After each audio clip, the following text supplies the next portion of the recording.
இந்த மிதுன நீதி, இந்த மகாபாரத பலவிதமான பப்ளிஷர்ஸ் இருக்கா. ஸோ சில இடங்கள்ல ஸ்லோகங்கள் மாறும். நீங்க நாளைக்கு இன்னைக்காக ஒரு பார்த்து இந்த ஸ்லோகம் நம்ம இல்லவே இல்லையே அப்படின்னா நான் வச்சிருக்க புக்ல இருக்கு. அந்த புக்ல வேற இருந்தா அதையும் என்ஜாய் பண்ணிக்கோங்க, தப்பு கிடையாது. ஒண்ணு கூடுதலா இருக்கும், ஒண்ணு குறைவா இருக்கும், அது முக்கியம் இல்லை. விஷயம் விதுரர் சொன்ன விஷயங்கள் காலப்போக்கில் கொஞ்சம் அப்படி உள்ள சேர்ந்து வந்து கம்பராமாயண சில விஷயங்கள்ல உள்ள வந்த மாதிரி ரொம்ப அழகா சொல்றார். நிஷேவதே பிரசஸ்தானி நிந்திதானி ந சேவதே. அதாவது எது ஸ்லாக்கியமான காரியமோ அதை செய்யும். யார் பண்டிதன் யார் அறிவாளினா எது ஸ்லாக்கியமோ உங்களுக்கு எது நல்லதோ அதை பண்ணிக்கணும். உங்களுக்கு எது நல்லதோ அதை பண்ணிக்கணும். எது நிந்திக்கப்பட்டதோ நிந்திதானி ந சேவதே. இதெல்லாம் பண்ணா உங்களுக்கு ஒரு கஷ்டம்னு இருக்குன்னா அதை அவாய்ட் பண்ணித்தான். முக்கியமா உடம்புக்கு வந்திருக்கு டாக்டர் இதெல்லாம் வேண்டாம்னா அந்த ஆளுக்கு அறிவில்லை அப்படி சொல்லக்கூடாது. சரி, என் உடம்புக்கு இது ஒத்து வராது, இது ஒவ்வாது, இது அலர்ஜி அப்படின்னு தெரிஞ்சு உன் உடம்ப நீ ஜாக்கிரதையா வச்சுக்கிறதுக்காக இதெல்லாம் நான் சொல்றேன். You have to follow. Simple. அதெல்லாம் இல்லை. ஐயோ ஒரு வாட்டி தான் ஸ்வீட் சாப்பிட்றேன். கோவில் பிரசாதம் இன்னொன்று கூட சாப்பிடலாம். இவ்வளவு சாப்பிடணும் அவசியம் இல்லை. திருப்பதியில என்ன ஒரே ஒரு முத்து கூட எடுத்து போட்டுக்கலாம், இவ்வளவு பெருசு எடுத்து போடணும் அவசியம் கிடையாது. சரியா? உங்களுக்கு இது கெடுதல். ஏன்னா உடம்பு முக்கியம். இந்த பிரசாதம்ன்றதை விட உங்களுக்கு பிடிச்சதுன்றதை விட உடம்பு ரொம்ப முக்கியம். அதுக்கப்புறமா உடம்பே முடியும். கஷ்டப்பட போறது நீங்க தான். அதனால உங்களுக்கு எது சாத்தியம் குழந்தைங்க சொல்றாங்க, டே என்ன டிவியே பார்த்துட்டு இருக்க படுறா உங்ககிட்ட அதே தான் சொன்னேன். அடுத்த வாழையே பாருங்க, உங்களை பாருங்க. அவா எப்படி இருக்கா, அவா அப்படி இருக்கா, இந்த வீட்டுல எப்படி நடந்திருக்கு, உங்க வீட்டு கதையை பாருங்க, உங்க கதையை பாருங்க. ஸோ உங்களுக்கு எது ஸ்லாக்கியமோ நிஷேவதே பிரசஸ்தானி நிந்திதானி ந சேவதி. பண்ண வேண்டியதை பண்ணுங்க, பண்ணக்கூடாத பண்ணாது. சிம்பிள்.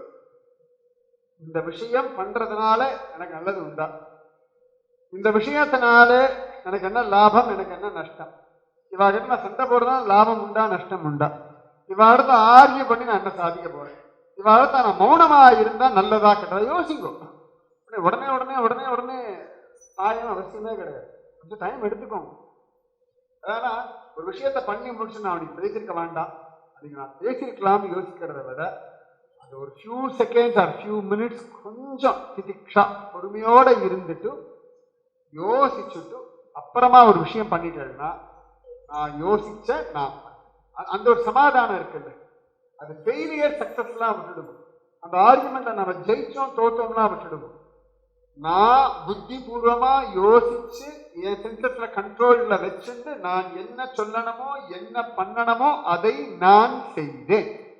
பெரிய சமாதானம். அதனால ஸ்லாக்கியமானதை பண்ணணும். நிஷேவதே பிரசஸ்தானி நிந்திதானி ந சேவதே அநாஸ்திக ஸ்ரத்தானு ஏதத் பண்டித லட்சணம். அநாஸ்திக நாஸ்திக தன்மை இல்லாதவன். முக்கியமா அடுத்தவாளுடைய ஃபெய்த்ல போய் நாம டிஸ்டர்ப் பண்ண வேண்டிய அவசியமே இல்லை. இப்ப நாஸ்திகனா இருக்கிற தப்பு கிடையாது.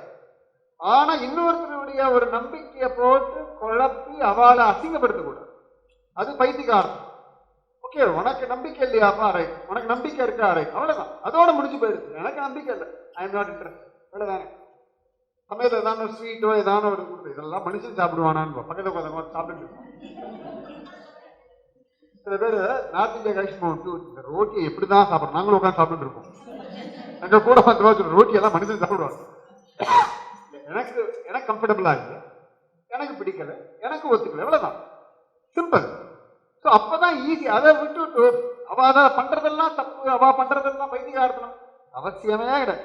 இது ஃபேமிலில இருந்தே ஆரம்பிச்சிருவோம். வெளியிலன்னா உடனே சொசைட்டி பெருசா அப்படின்னா யோசிக்க வேண்டாம். வீட்டில் இருக்க ஒரு 3-4 பேருக்கு ஒரு 30,000 பிரச்சனை வருது பாருங்க. 30,000 பிரச்சனையில வாய மூடிட்டு இருந்தாலும் அது 3 ஆயிடும். 30,000த்துக்கும் காரணம் எல்லாத்துக்கும் ஒரு கருத்து, எல்லாத்துக்கும் போய் ஒரு ஜஸ்டிபிகேஷன். நீங்க பண்ணா ஒரு விதம், அடுத்தவா பண்ணா ஒரு விதம், அதெல்லாம் வேண்டாம். அவளுக்கு பிடிச்சிருக்கு, முடிஞ்சு போச்சு. எங்கெல்லாம் முடியுமோ டென்ஷனை குறைச்சிக்கோங்க, போட்டு ஏத்தி காட்டு. அதுதான் அவர் அழகா சொல்றார், அநாஸ்திக ஸ்ரத்தான். அதாவது அடுத்த நாளை பத்தி விஷயங்கள்லாம் பெருசா டிஸ்டர்ப் பண்ணாம, ரைட் அவன் அப்படி இருக்கா அவ்வளவுதான். நாஸ்திக தன்மை இல்லாம இருக்கிறது ஸ்ரத்தா, ஸ்ரத்தை, பி சின்சியர். ஸ்ரத்த வேணும், ஸ்ரத்த வேணும்.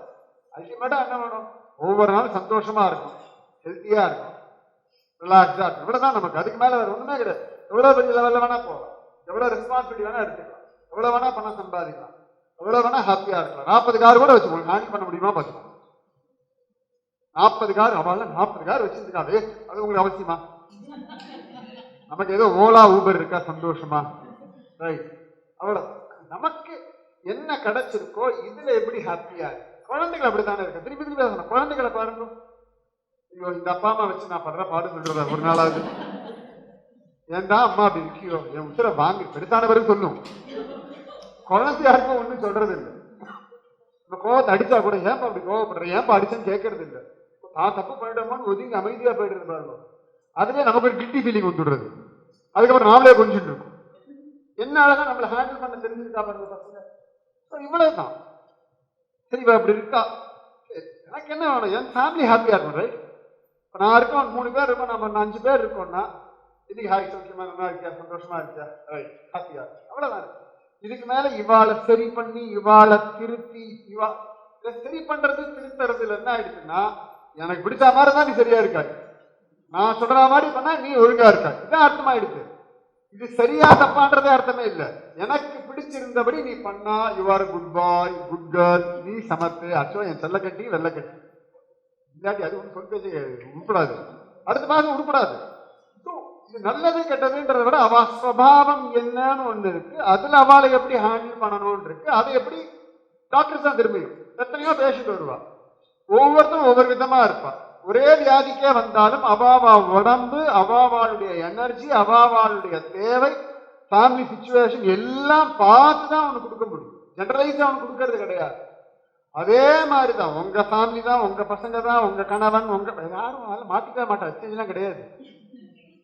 உங்க வீட்டுக்கார யாரும் எக்ஸ்சேஞ்ச் பண்ணிக்க மாட்டா, உங்க முன்னாடி யார் சத்தியமா எக்ஸ்சேஞ்ச் பண்ணிக்கவே மாட்டா, உங்க பசங்களை மறந்து கேட்க மாட்டான். எல்லாரும் வந்தா அதோட ½ மணி நேரம் விளையாடுவா, சமத்துப்பான்னு சொல்லிட்டு போவாரு ஒழியா, அதை வச்சு மெயின்டைன் பண்றதுலாம் யாரும் ரெடியா இல்லை. என்ன ஞாபகம் வச்சுக்கோங்க, உங்களுக்கு என்ன உண்டு அதெல்லாம் உங்களுக்கு கொடுக்கப்பட்டிருக்கு, அதை நீங்க தான் ஹேண்டில் பண்ணணும், நீங்க தான் மெயின்டைன் பண்ணணும். அவ்வளவுதான். உங்களுக்கு வேண்டிய என்னெல்லாம் பண்ணாலோ அதெல்லாம் உங்க பக்கத்துல உட்காந்துட்டு இருக்கு, இதை நீங்க தான் மெயின்டைன் பண்ணணும். ஏசி நான் போடுவேன், பக்கத்துக்கு யாரும் பில்லு கட்டணும், அது எப்படி நடக்கும்? அது நடக்காது இல்ல. அவ்வளவுதான். ஸோ இதெல்லாம் என்னோட செட்டப். இந்த செட்டப்ல நான் எப்படி என்ன கம்ஃபர்டபுளா வச்சுக்கிறேன், ஸ்ரத்த, இதான் ஸ்ரத்த. இப்ப இங்க வந்தாச்சு, இங்க இதுக்கு ஏற்ற மாதிரி ட்ரெஸ் எல்லாம் சமத்தா போட்டு வந்து உட்காந்துருக்கு, அழகா இருக்கிற சேர்ல உட்காந்துருக்கு. யாரா ஒருத்தர் வீட்டுல எப்படி உட்காருவே சொல்லுங்க? 2 மணி நேரம் சான்ஸ் 2 மணி நேரம் இப்படியே நானும் உட்கார மாட்டேன். அது ஒண்ணு, நானும் இங்க உட்காந்துன்னா மாலையை போட்டா வீட்டுல உட்காந்து நிஜமா எனக்கு எது கம்ஃபர்டபுளோ எங்க வீடு சௌகரியமோ அப்படிதான். அப்ப இந்த இடத்துக்கு தகுந்த மாதிரி நம்ம உட்காந்துக்கணும், வீட்டுல தகுந்த மாதிரி மாத்திக்கணும். இவ்வளவுதான் ஸ்ரத்த. ஃபோக்கஸ் உங்க விஷயத்துல ஸ்ரத்தை வேணும். நான் சந்தோஷமா இருக்கும், நான் ஹெல்த்தியா இருக்கும், என் ஃபேமிலி ஹாப்பியா இருக்கும், ரிலாக்ஸ்டா இருக்கும், காமன் கம்போஸ்டா இருக்கும், லைஃப் அப்படியே அழகா ஓட்டிட்டு போகும். சிச்சுவேஷன் எப்படி வேணா மாறும், நாம கூலா காமா ஸ்ரத்தையோடு இருக்கிற வரைக்கும் we can handle the show. Ramanujan 60 வயசு அந்த சமயத்தை தான் அவர் ஸ்ரீரங்கத்தை விட்டு கிளம்புறார். கிட்டத்தட்ட ஆல்மோஸ்ட் 50 வயசு கடந்துதான் ஸ்ரீரங்கத்தை விட்டு கிளம்புறான்னு ராமானுஜன்.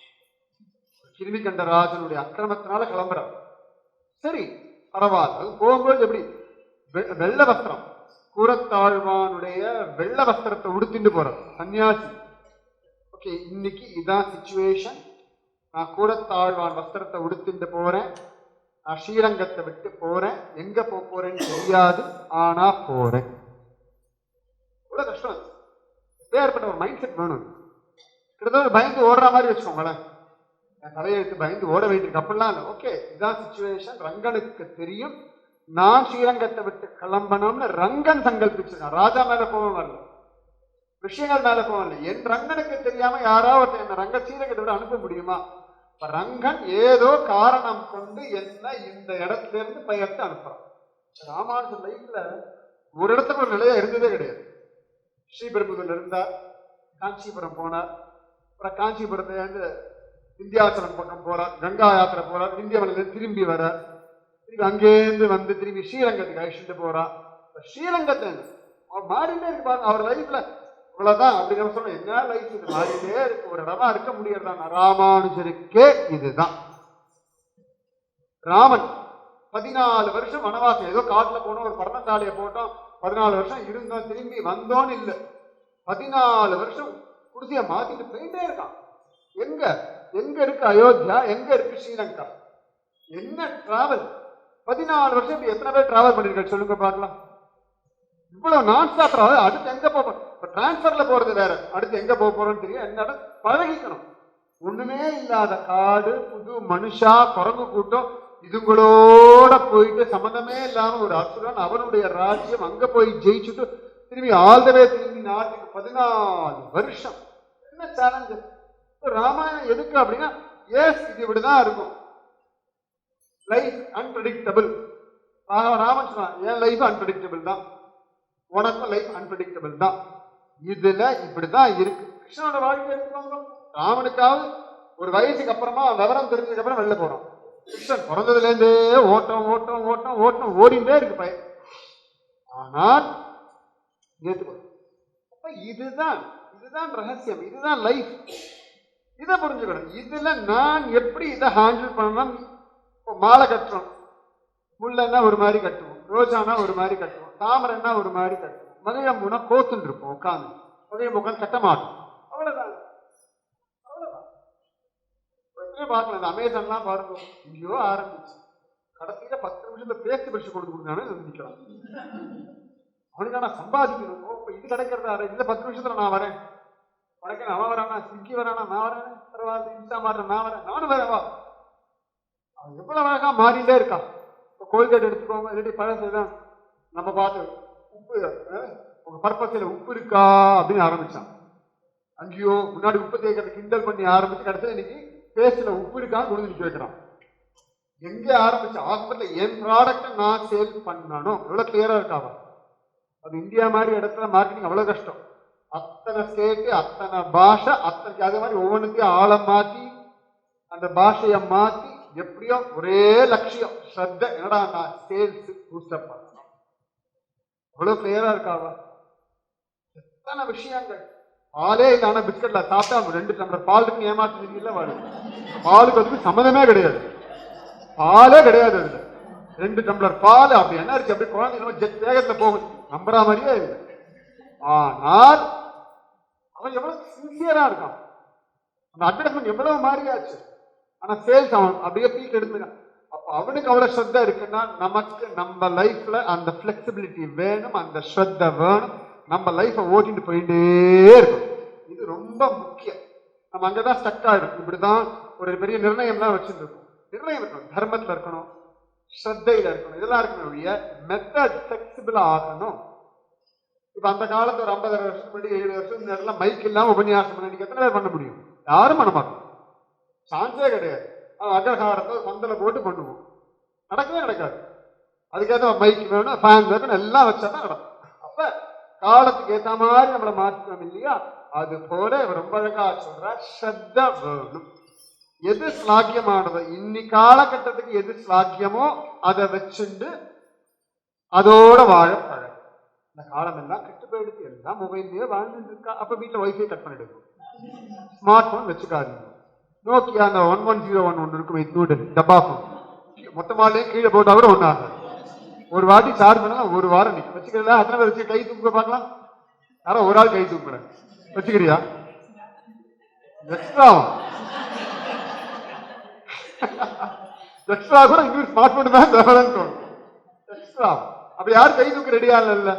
அப்ப இந்த கால வாழ்க்கையில இதுல எப்படி இப்ப இருக்கு, யூடியூப் இருக்கு, வாட்ஸ்அப் இருக்கு, அதுல சத் விஷயங்கள் கேட்டுக்கிறோம், அதுல உபன்யாசம் கேட்டுக்கிறோம், அதுல பத்தின பாத்துக்கிறோம். ஜெகநாதன் லைப்ரரியில உட்காந்து பார்க்கணும் இல்லையா? தூர்தர்ஷன்ல உட்காந்து ஜெகநாதன் அப்பாடா இன்னும் இறங்கலையாம இன்னும் அங்கேயே நிக்கிறானா? எப்பதான் எல்லாரும் குருஜின்னு கிளம்பவே இல்லையே பய. நிறைய பேர் குருஜி நீ எங்க இருக்க? நான் இங்கதான் இருக்கேன், நான் பார்த்துருந்தா இன்னும் இறங்கல பய. அப்ப என்னடா இங்க உட்கார்ந்து ஜெகநாதனை அனுபவிக்கிற ஒரு ஸ்திதி பகவான் கொடுத்திருக்கான். அதே யூடியூப், அதே டிவி, அதே இன்டர்நெட் ஜெகநாதனை பார்க்கறதுக்கும் உபயோகமாகிறது. நான் இங்கோ ட்ரிப்பிங் போயிட்டு அங்கே இதுதான் மகோன்னதமான சரஸ்வதி, இதுதான் வேதவியாச குகை, கோட்டி ஜென்ம சுக்கிருத்தம், இதை பார்க்கறதே பரம பாக்கியம். நீங்க போய் அப்பா அம்மா இறக்கிறதோ இல்லையோ நான் இறச்சிட்டு தான் இருக்கேன். உங்க மூதாதையர் சத்கதி அடையட்டும் இந்த அர்க்கியத்தை விடுறேன். அப்ப உபயோகம் ஆகிறதா இல்லையா? இந்த காலத்துக்கு தகுந்தா போல. அதனால ஸ்லாக்கியமானதை பண்ணணும், ஸ்லாக்கியம் இல்லாததை பண்ணக்கூடாது. ஸ்ரத்தையோட பி சின்சியர். இது 2வது ஸ்லோகம். இது பொறுமையா தான் சொன்னேன்னா லைஃப் ஓரியன்டட் விஷயம். இது சும்மா ஏதோ ஒரு தத்துவம், ஏதோ ஒரு நீதியை சொல்லிட்டா. நீதின்றதே லைஃப ஹாப்பியா வச்சுக்கிறதுக்காக தான். சாணக்கிய நீதியா இருக்கட்டும், விதுர நீதியா இருக்கட்டும், எத்தனையோ நீதி உண்டு. நீதி அப்படின்றது லைஃப் ஓரியன்டட் லெசன்ஸ். அப்ப அழகா ஸ்ரத்தையோட இருக்கணும். இது பண்டித லட்சணம் அப்படின்றார். குரோதோ ஹர்ஷச்ச தர்பச்ச ஸ்ரீஸ்தம்போ மான்யமானிதாம் யமர்த்தான்னாபகர்ஷந்தி சவை பண்டித உச்சதே. யார் பண்டிதன்றதை அடுத்து சொல்றார்.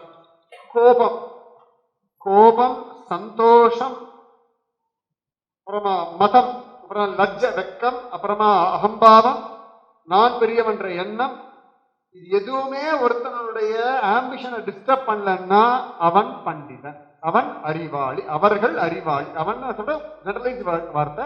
அவன் அவன் எல்லாருக்கும், அவனுக்கு மட்டும்தான் அறிவுன்னு அர்த்தம் இல்லை, உங்களுக்கும் அறிவு.